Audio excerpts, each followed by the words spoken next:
that he was once at Mass on this feast when the priest began by saying, "Today is the feast of the Assumption of Our Lady," when we assume that Mary is in heaven. Well, it's something of a cheap remark, but he was Australian. In fact, this feast is so much more than saying that Mary is in heaven. We say that about every saint whose feast we keep.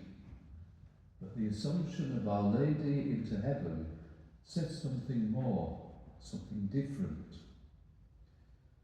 Back in 1950, when Pope Pius XII defined the doctrine, he said that when the course of her earthly life was ended, she was taken body and soul into heaven. And although it was only made official teaching 74 years ago, Catholic Christians have believed in the Assumption for centuries before that, as you can see from some of the artwork in our great cathedrals. York Minster has a carving of it, for example.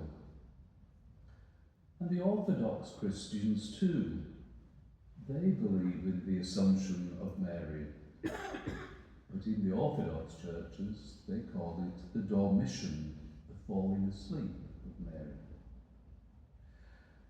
And when Pius XII stated that she was taken body and soul, I'm not sure that he meant that she was launched like a rocket, but rather it is a way of saying that she is now fully with God, her whole self, her whole humanity united with God.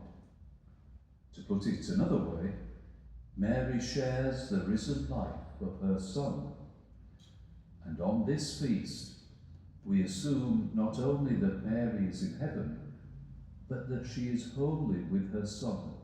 She fully shares his resurrection. And so what? How does that affect you and me?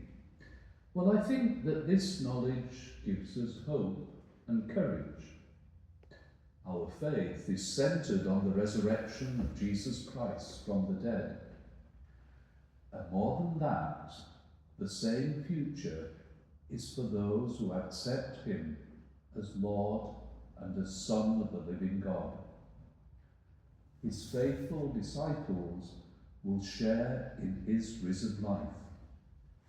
And that sharing has begun in the person of Mary, his most faithful of disciples. And what Jesus and Mary are now, we shall be one day, completely with God. On this feast of the Assumption, we assume that Mary is fully united with God.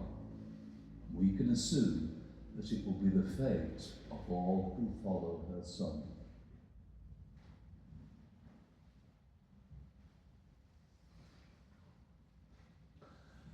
We stand now for our bidding prayers.